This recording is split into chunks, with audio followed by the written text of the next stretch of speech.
Welcome to another episode of the Adrienne Ross Show, where sports and culture connect. In both of my videos last night, I said that I would do a separate video about Sophie Cunningham and the injuries she sustained in Sunday's game against the Connecticut Sun. As the time got late, I decided to put it off until today. In the interim, we got news, of course, that Sophie would be out for the remainder of the season. And while when you see someone go down as she did, you know it's a possibility. When it becomes official, it really hits. And my heart goes out to Sophie Cunningham. My heart goes out to this team. It's like another punch in the gut. I got to admit, I'm feeling a little punch crazy, as they say. I'd waited yesterday. I knew the MRI was going to be on Monday. No news came in. I was trying to figure out, is that good? You know, no news is good news kind of thing. Something told me that it was the opposite. And so waiting today, and then finally there it was, out for the rest of the season. What's interesting is that during the game on Sunday, during the live stream, I just looked away for a little bit. I hadn't been on the live stream that long. I didn't start my live stream until the beginning of the second quarter because I came in late from having been in church, and I came in and we got going, and I looked away, and the next thing you know, she was on the floor, and we were like, what just happened? And the WNBA sometimes doesn't show replays. It went to commercial break, and then we got to see the replay, but it was still very fast. And I'm kind of like this, 'cause I have a really weak stomach. So when it comes to injury, I just, and especially knee injuries, because I've had some. So anyway, I got to see the replay of what happened, and we could hear Sophie. Obviously, we knew that it wasn't just like, oh, I hurt, somebody stepped on my foot. There was so much more to that. And then, of course, the team just really battled despite all the emotions of seeing yet another teammate go down. Here's the interesting thing. As we were waiting for all this stuff to unfold as the situation with Sophie, all of a sudden it hit me. I'm like, wait a minute. Okay, so yesterday was Sophie's birthday, I was saying. And I was like, when Sid went down, wasn't it the day after her birthday too? And people were like, yep, it was. I know that's just kind of random, but it just jumped out at me. And then I was like, and all of these injuries are to our point guards. Now I know Sophie is not it's not her position as a point guard, but she's been filling in that point guard position. I'm like, okay, CC goes down, then we got Ari, she goes down, and Sydney goes down the same day. And now Sophie, who had been playing some point guard with all the injuries, now she goes down. And then I'm like, wait a minute. I was thinking about this today. I'm like, wasn't it Connecticut we were playing when Caitlin got injured last? Just so weird. So weird. And I noticed that Scott Agnes had posted that this is the third point guard to go down in 10 days with a season-ending injury. Third, and obviously not just third, like I just told you, the three with the season ending. Obviously CC's, we're still waiting to hear about that, but those three are season ending injuries. But in 10 days, whew, when I say adversity, this is what I'm talking about. Let's just take a look at the injury. Let's go over to CCFC on X.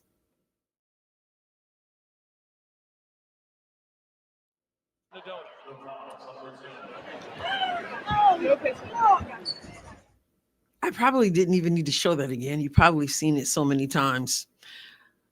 So when Bree Hartley falls into Sophie Cunningham, Sophie immediately grabs her knee, hits the ground, and of course the play goes on, and then they realize that she's still down on the other end. And then we're gonna just take a look at after she got up and was headed into the locker room. And so here, when we finally got an opportunity to see the replay, during the game, I thought, okay, look, she is able to put some weight on it. Maybe it's not as bad as it sounded. After the Indiana Fever gave the official announcement today that Sophie would be out for the rest of the season, Chloe Peterson followed that up with a post, and it says Sophie Cunningham suffered an MCL tear in her right knee, league source confirms. Her injury affected the Fever's decision to release Kyra Lambert and sign Shea Petty, a 6-year veteran in the league. Now, this is obviously important as well. The moves didn't have anything to do with Cece's status. And of course, that's important that she said that, because of course, everyone is trying to figure out, does this mean Cece's not coming back? Like, what does this all mean? Everybody's been trying to get clarification. And so the moves didn't have anything to do with Cece's status. Shea Petty was brought in. Sophie Cunningham's sister, Lindsay, weighed in on the situation not long after it happened. So we're going to go to her X account, see what she had to say.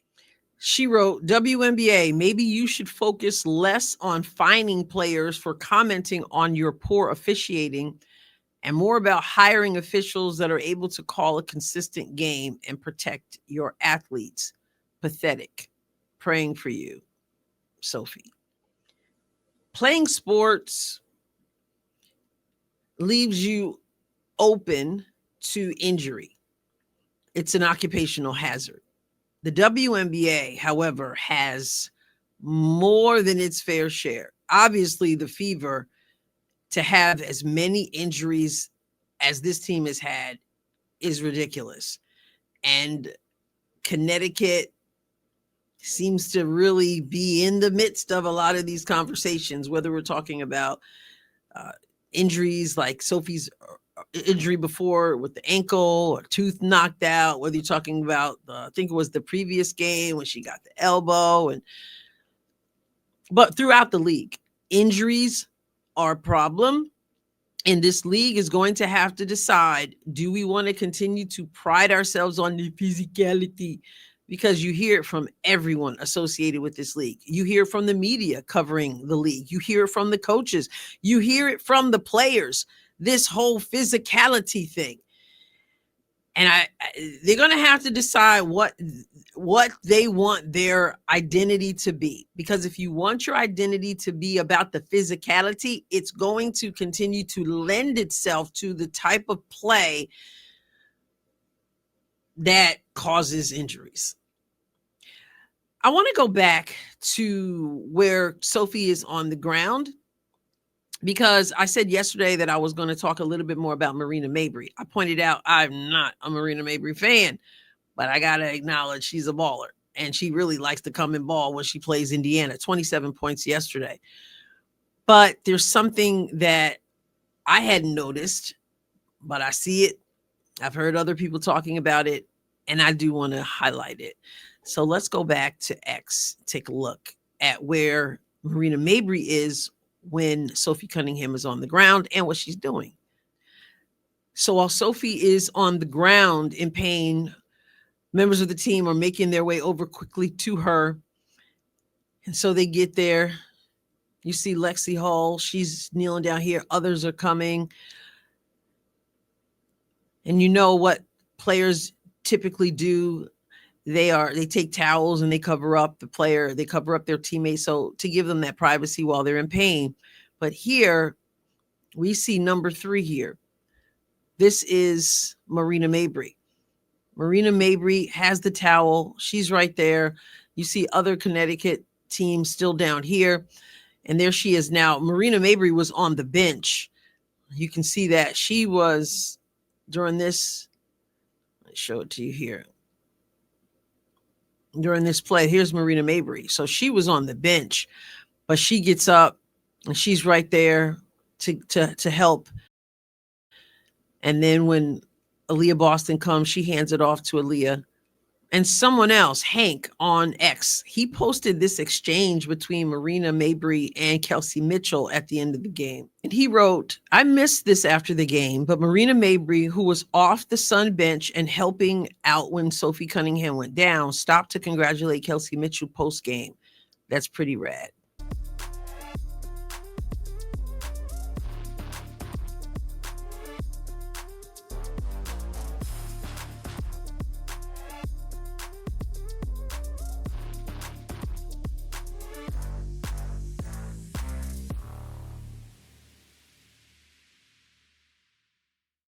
So, like I said, I've never been a Marina Mabry fan, but I got to give credit where credit is due. And for her to be there with the towel, giving that privacy to Sophie. And then at the end of the game, she was saying, she went and said something to Kelsey. Kelsey called her back over. They shake hands.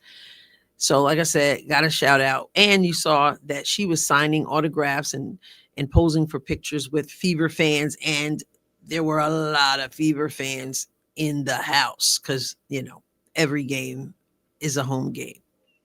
Now, for Sophie's part, even in the immediate wake of this situation, the injury, she was on Instagram and has been, from what I understand, and I guess TikTok too, but she posted this really upbeat post on Instagram. That's Sophie.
She captioned that August.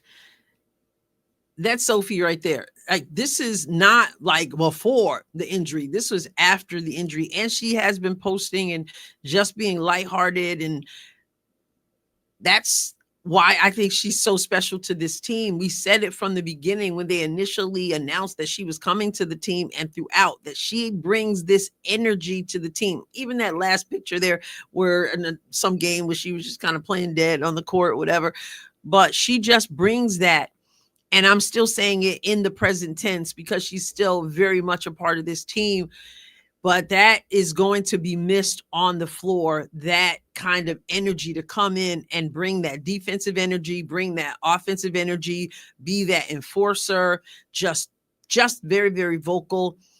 It is a shame. It is like, it's almost like you're just like, what in the world? Can't even believe it. The adversity.